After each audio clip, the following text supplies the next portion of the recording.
Hi, this is Joni Sweetland.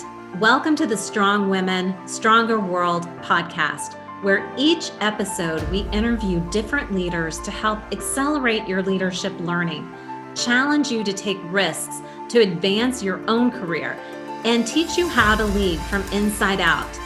My comments and insights are based on my own experience, which span a 27-year career in global management consulting, including 18 as a partner. This podcast is meant to inspire and empower you to action. It is time to step into your power. The world needs more women leaders. Together, we are strong. Strong women, stronger world. Our topic today is confidence with our special guest, Denise Harris. Denise is the CEO and founder of Denise Harris Executive Coaching and Corporate Consulting, which she created to help women leaders increase self-awareness, envision possibilities, achieve insights, and accomplish meaningful and challenging goals. Denise is one of Washington, D.C.'s 20 top executive coaches and works with women who want to advance their career professionally without the burnout. And she works with clients who are current business owners and entrepreneurs on strategy and business growth and development. Denise is passionate about helping women find their voice, become more confident, and accomplish goals that matter. Welcome, Denise. It's so exciting to have you on the show. Hi, Joni, and Happy New Year. It's great to be here. Thank you so much for having me. Well, Happy New Year. It is such a pleasure. Yeah. And Denise, I think we're just going to jump right in and I think just give the listeners a little bit of background for yourself and your journey on what led you to really want to focus on helping women excel. Sure. Well, I'm a former corporate executive. I have about maybe 20 plus years, maybe a little bit more, but I don't want to date myself. But I've got quite a few years as a corporate executive, working for media. I've worked commercial real estate, working in the cable industry. And I learned a lot about women and how they were sort of navigating their pathway to advancing their career. And I was in positions at the executive level where I had a lot of responsibility for developing teams and building teams. And I kind of got to a point where I really wanted to focus on helping women advance themselves. I saw some of the challenges and some of the obstacles that were getting in their way, and also some that were getting in my own way. And so when I thought about opening up my own business and thought about, becoming a certified coach and doing consulting, I wanted to do something that I really felt passionate about, that I really loved, and that I knew would also make a difference in the lives of people. And so that's what led me to opening up my own business. That's fantastic. Yeah. It sounds like you clearly have found your purpose and Yeah. are living that. Yeah, and it feels good. It feels good. You put the time in. That's the reality, Joni. You put the time in. I raised two sons. Both have graduated from college. Their dad is fantastic, and together we got them through all of that. But I got to a point where I was able to kind of focus on what I really wanted to do, and it wasn't in corporate. Wow, that is fantastic, and it's inspiring, especially I know for our listeners as well on getting to that point. Yeah. So today's topic is about confidence. Yeah. So let's start with, what is confidence? Yeah. When I think about confidence, Joni, I think about three very specific things. I think about self-awareness, I think about courage, and I think about resiliency. Mm-hmm. And I think confidence really are equal parts of all of those three things. Confidence really requires courage, the courage to do things that you're unsure about, right? That you're uncertain about, that maybe you don't know about. That takes courage. The resiliency to be okay when you fail and when you make a mistake and say, okay, I'm all right with that. I'm going to get up and do it again, right? And then I think the the self-awareness to really believe in yourself and to want to bet on yourself. That's what confidence is. At least to Yes, me. that is such a beautiful definition. And I know with confidence, especially with women, Yeah, there's that at times that self-doubt that comes in, and sometimes we hold ourselves back. Whether that might be we're waiting until we feel brave enough, or yeah, whether it's that you know I want to make sure that, yeah. how things might work out, That's etc. right. So, what advice do you have for women to just really start to step into that confidence? It's a great question. Or I think part of it is to know your self-worth, Yes. um, to really understand, what your strengths are, right? I mean, there's so many preconceived notions about, what we should be doing and how we should show up, but what feels good for you, right? And the ability to own that. Confidence is a muscle, and it's something that you have to work at every day. There are days when you don't feel confident, and something happens and you get beat up and it's like, wow, okay, I'm out. Right. And then there are days when you have a big win and you feel great. And the idea is, how do you kind of close that gap for yourself? And part of it is to celebrate your wins. Like, that's a big piece of growing your confidence and feeling confident, is that acknowledge yourself for the things that you do well. You have a big win, acknowledge yourself. You get that promotion that you wanted, celebrate that. You find that house that you've been looking for, whatever. You've written the book that you wanted to write. It could be something simple. You cleaned out your closet finally, right? I Yes. mean, we have to celebrate those things, and I think too often we don't, and that adds to diminishing confidence rather than building it up. You bring up some incredible points here. I think, you started with know your self-worth. Yeah, And I think as busy executives and as working women, yeah, sometimes we are just moving at such a pace in our working world that we may not always take the time to do that yeah. self-reflection Hmm. and really recognize the worth that we bring. And it Yes. was interesting. I just read an article the other day, and there was actually, this was in O magazine, believe it or not, and there was a doctor, Luann Brazendine. She's the author of a book called The Female Brain.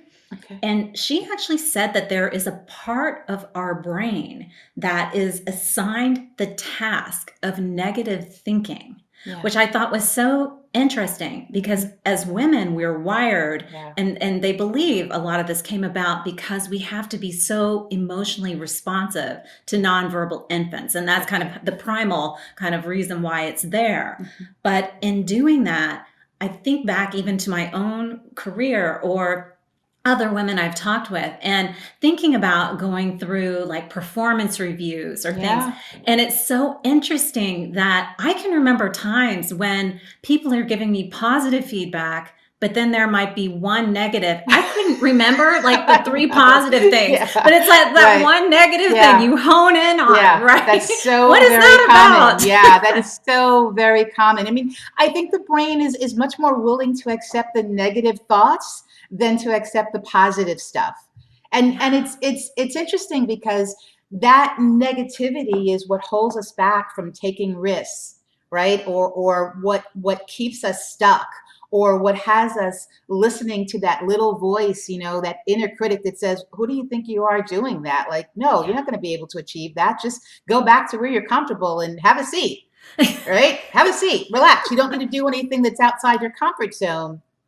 And it's really a constant struggle for so many women, including myself, to fight against that and say, you know what, not today. Like, I don't want to hear that little voice. Like, I'm going to be afraid to do something. I'm going to do it anyway, right? I'm not going to let that fear of failing, or that fear of, being rejected or not knowing something fully, stop me from getting ahead.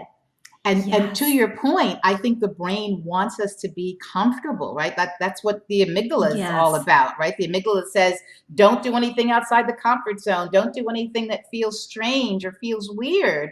And if we want to progress, if we want to live the lives that we want to really live, if we want to be full, it's about taking risks. Yes. You know, Taking it's risks. about putting ourselves out there. I love that so much. I think that by taking the risks, that's getting back to what you called building that confidence Yeah. muscle. To me, Yeah. that's really a great way to Yeah. practice that, Hmm. is Hmm. just taking that risk. One of the quotes I really like is by Joseph Campbell, and he mentioned uh, the cave that you're afraid to enter holds the treasure that you seek. Ooh, I love that. I love that. It I love really that. it Yeah. just reminds me to don't be afraid. Yeah. Take that step, because that's Yeah. the only way you're going to build up that confidence, is by Hmm. taking the risk. I just want to say something about that too, Joni, because I think oftentimes people feel that fear is something that's bad, like we shouldn't have fear. And the reality is, fear is good. Like some fear is what helps us to stay safe, right? When we feel Yes. like, we shouldn't cross the street because the cars are coming each way, right? We know we're going Right. to get hit, right? Or we're walking, in a place where we shouldn't be. It's dark or whatever. So there's some sense of fear that does help us. And so I never say that we shouldn't have fear. What I say is that we need to learn to manage fear. Mm. And Elizabeth Gilbert says it beautifully in her book, Big Magic, where she says, fear is always with us. It's in the car with us, but the idea is that you keep it in the back seat and not in the front seat. Fantastic. I love that. I Yeah, love that yeah, imagery as yeah, well. yeah, Yes, fear. yeah, You can yeah. help me out when I need to know about Right. it, but don't let it be in the driver's seat. You That's have to awesome. be able to manage it. And what I always like to say is that there's some element of the ability to dance with fear. I Oh, mean, I firmly believe that. I mean, I think that we have to get good at sort of knowing how to tango with fear, right? Because yeah. it's there, and we have to find balance, and we have to find ways that, again, what's good fear versus what's the fear that's going to hold me back from getting that promotion that I want so badly, or I love that. starting my own business, right? Or finishing a book that I've been working on for several years, right? I mean, that's the fear that we have to dance with and then take the lead, right? And allow ourselves Yes. to move forward. I love that. Dance with fear and Yeah, take the lead. yeah, That's beautiful. I yeah, love that imagery. It's so interesting because when in some of the research, I do some leadership camps for girls and things yeah, like that over the summer. And one of, I think everyone's familiar with the research that by the time girls reach middle school, yeah. that their level of confidence drops significantly compared Mm. to their male peers. But I actually, I have a book here. I was reading this. I thought it was interesting. It's called Enough as She Is by Oh, Rachel okay. Simmons. Mm. But I just wanted to share this with you Yes, please. because I thought this was shocking. It said by age 6, anxiety will be twice as prevalent among girls as Mm. boys. As girls enter adolescence, she'll be twice as likely as her brother to suffer from depression, and she will perceive stress more often than her male peers. She will get less sleep. Her self esteem will drop across a range of domains in sports, appearance, and self satisfaction, Mm. to name a few. Mhm. I'd love to hear your thoughts on Yeah. this, and what, the listeners who might be parents. I know you have two boys that you've raised Yeah. amazingly. What advice would you give to, parents who might be raising girls to be more confident? It's interesting, Joni, when I think about that, because I have nieces, and I also have a 14-year-old niece. And I think part of what happens with girls at a very early age is they start comparing themselves. Mm, And whenever you start that whole thing around self-comparison, right? Like she's thinner, or her hair's prettier, or, she dresses better than I do, or she can jump higher for volleyball, or whatever it is, that's a black hole, yeah. right? And so I think as parents, we have to encourage our daughters and our sons too, but especially our daughters, to be confident in who they are, to be happy with Yes. who they are, right? And to know that they're special and that they are unique and that everybody has talents, themselves included. And so that they shouldn't be going around comparing themselves, but instead embrace the skills, the talents, the gifts that you do have. I love that. Yeah. I love that advice, especially in this day and age Oh where my social goodness. media is so. Yeah. I can't even imagine Yeah. growing up like even my daughters are today with Yeah. social media being so prevalent because what you're talking about, that comparison, and it's just so easy to Yeah. do. But I love this advice. I think that Yeah. that is great. It's And just, let me add another thing that I think is a key component, particularly as girls. It's so important for not just parents, but those who are around them to reinforce their confidence, right? To encourage them to recognize the things mm, that they're doing well. Like whenever I see my niece, I'm always like, "Hey, superstar, how are you?" I'm like, "Wow, yes. you're the prettiest girl in Pennsylvania." I like to say those things, and she might not even believe me. I don't know, but I think we have to encourage them, and we have to Yes. speak positivity into them, and we have to pour that love and encouragement into them as their family, so that they're not looking for that type of validation outside, but Beautiful. instead that they're getting it inside of their own community. And I Yes. know that that's what helps them to build up their self-esteem and to feel good about who they are, because mom and dad love them. Their sisters and their brothers, like their family members, give them lots of love and recognition and encouragement. And those are gifts that we pour in, and deposits that we make into our young girls, so that they become, strong women. Denise, I think that is so Yeah. beautiful. And I also think about from the parents because they are such role models Yeah. in these girls' lives and for the mothers, Yeah. even exercising that confidence muscle that you talked about Yeah. and allowing your girls to watch you, even whether you succeed or fail, that Absolutely. you are taking those risks Yeah. because they're going to be little sponges and absorbing that. that's but I think that's also true for how we develop our own confidence, right? I mean, I think if Yes. we think about our own mothers, and I often think about my own mother, who was such a beast as I was growing up. She herself was an entrepreneur, and I think about a lot of the women who are in my own Yes. family, and the people who were in my community, and that's important because they become 100%. mentors. 100%. Yeah. 100%. I think back my grandmother, who was a big influence in my life when I was growing up, Yeah. Hmm. she learned to ride a bike at age 65. I will never forget that. And That's great. it Yeah. inspires me today Yeah. knowing we can always learn new things. Yes, most definitely. There's a great quote. I think it's by a gentleman by the name of Alan Kay, and he says, "The best way to predict the future is to create it." Yes. Right? The best way to predict the future is to create it. And that is so true. And so when you talk about, family members and community and gaining your confidence from those who are around us, and that really helps to build us up. The other component that I think is important is around setting goals for ourselves, right? Mhm. Oh, yes. I really feel very strongly that setting goals, it helps us to get clear on what we want.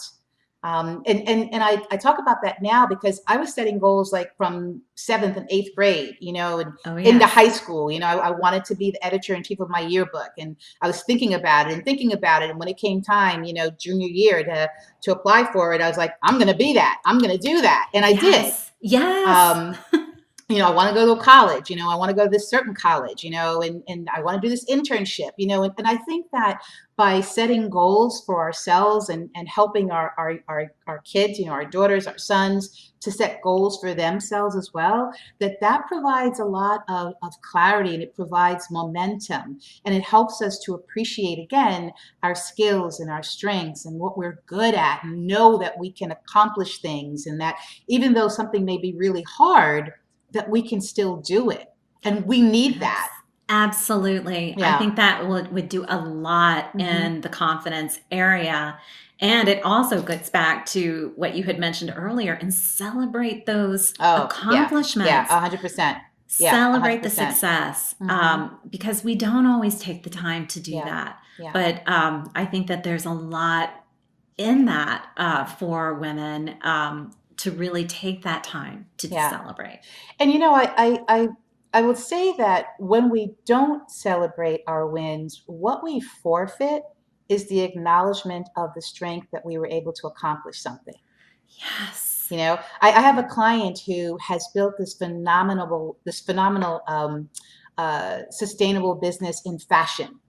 Uh, it's fantastic. And I was talking to her the other day and I said, wow, you've done so much in a year. My goodness. And she's like, yeah, have I?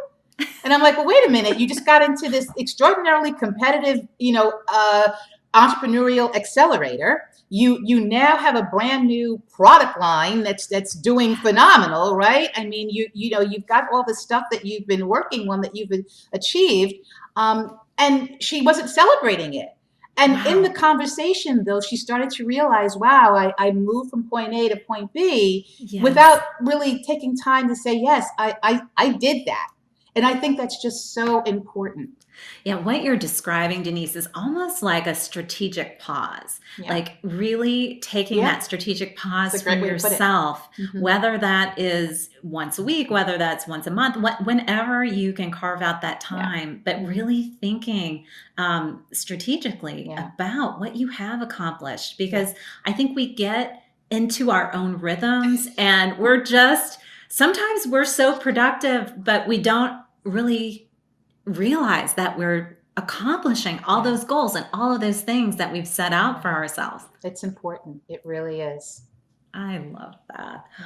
Oh my goodness. Okay, so let's take this a slightly different direction, Sure. because I know that there are some systemic challenges that you had mentioned at the very beginning, some obstacles that you have encountered and faced, and I think about women who practice confidence, and sometimes in the workplace confidence can also be interpreted as arrogance or as being aggressive. And so I'd love for you to talk a little bit about how that can be mistaken in that way, and or if there's an unconscious bias and anything that we can do as individuals. I know that there's a lot corporations can also be doing around Yeah. this. Yeah. You know, I think what happens is that oftentimes women are afraid to brag about themselves. They're afraid to advocate for themselves because they feel like, oh, that means that I'm bragging, or I think I'm better than somebody else. And the reality is, it's not, right? I mean, there's something about generosity in terms of sharing with other people about what you've been able to accomplish and saying it out loud, because oftentimes it gives somebody else permission in the room to say, yeah, I did that too, or yeah, I want to share with you something that I accomplished as well. So I think that part of that goes back to not being afraid to advocate for yourself, not being afraid to be generous about the contributions that you're making, knowing that it's in service to the organization, right? Because there Mm. are missions, there are objectives, there are goals, and knowing that it's in service to others because you're helping other women in particular build themselves up as well. I love the in service. Yeah. That just speaks so much because, Mm-hmm. with leadership, to me, that really is about serving, to Yeah. serve. Mm-hmm. And by being in service, by advocating for yourself and just illuminating that path Yeah. for another woman to be able to do something similar, I think that's so powerful. Yeah. No, I agree. And, I think sometimes you also have to think about women who you admire, right? Mm. And sort of look at what are some of the characteristics about other women who you admire, like Michelle Obama, Yes. right? I mean, who doesn't love Michelle? I mean, She's amazing. She is amazing, but it wasn't always like that, for her. But the thing with Michelle is she shows up as herself like every Yes. time. right? Like she shows up, she's from the South Side of Chicago. She tells people about it. She shows up, she's got pride in it. And we love her for that. Oprah Winfrey is another one, right? I Yes. mean, she's an icon. But she will tell you in a moment, I've got these problems with my weight. I have insecurities about, other areas in my life, but I just keep going. I just keep doing what I have to do. I just keep moving forward.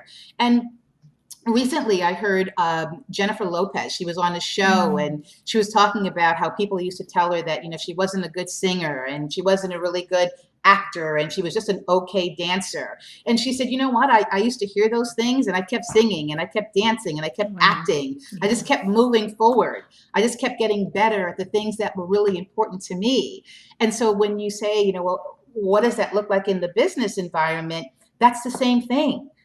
Understand the systems, know your numbers. When a promotion opportunity comes around, go for it. Even though you may not feel 100% ready, that's okay. Yes. If you believe you've got the potential and the capacity, go for it. You can grow into it.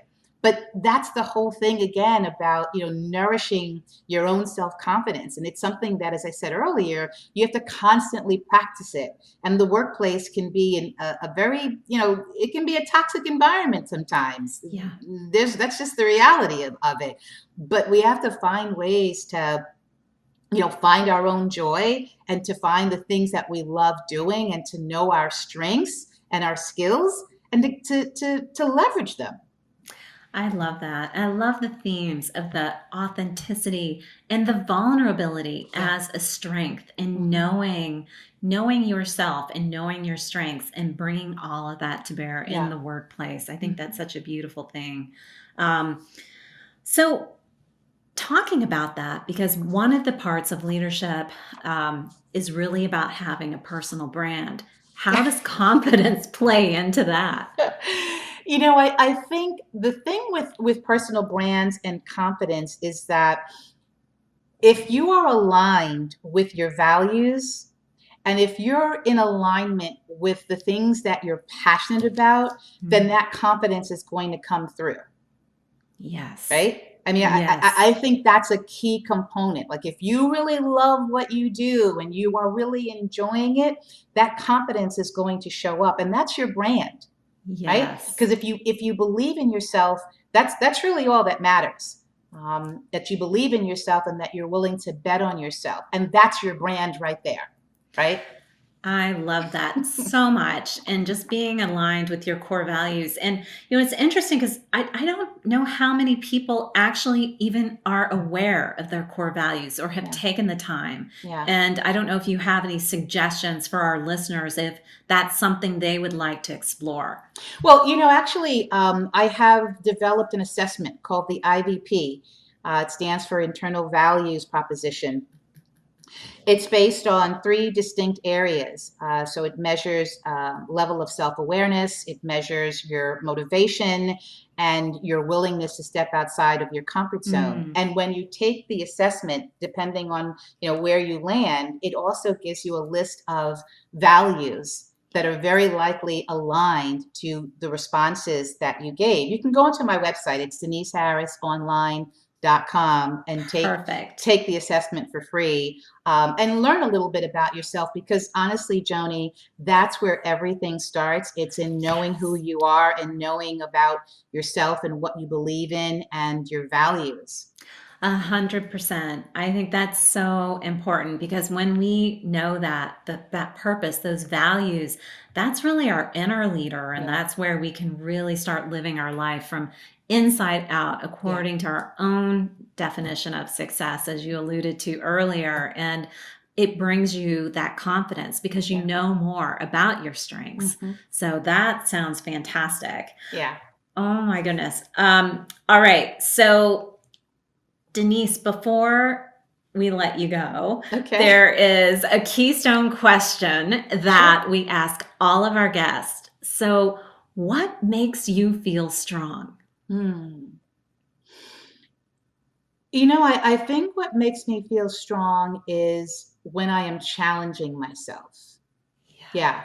When I'm challenging myself and I'm doing things that help me grow and develop, even if I don't know a lot about them, but I find myself learning and accomplishing and doing it really well anyway. That makes me feel strong. It's like when you want to learn a new exercise. Your trainer has you, doing, burpees, or he's got you doing something crazy, running up and down these steps, and you're thinking when he asks you to do it, there's no way I'm going to run up and down those steps 5 times. You think that in your head, and then you do it, and you're like, okay, all right, I did it. Okay, and so for me, I feel really strong when I am challenging myself, and I'm at my best when I'm doing things that help me stretch. Excellent. I think that is so great for all of us to be thinking about. Denise, I can't thank you enough for being a part of our show. I know you mentioned your website, but go ahead and let the listeners know again the best way to locate you, find you. Sure. Thank you, Joni. My website again is deniseharrisonline.com. And I'd love for people to connect with me on LinkedIn. I have a forum called Executive Level Leadership Forum, where I put a tremendous amount of curated material, lots of great articles and information for leaders. So, connect with me on LinkedIn. Again, it's under Denise Harris. And yeah, easy to find me. Excellent. And I can attest to that LinkedIn site. It is phenomenal. So you definitely want to connect on LinkedIn with Denise Harris for sure. So I just want to thank our listeners. We hope that you were inspired today and are ready to exercise your confidence muscle and step into your leadership. So thank you again, everyone.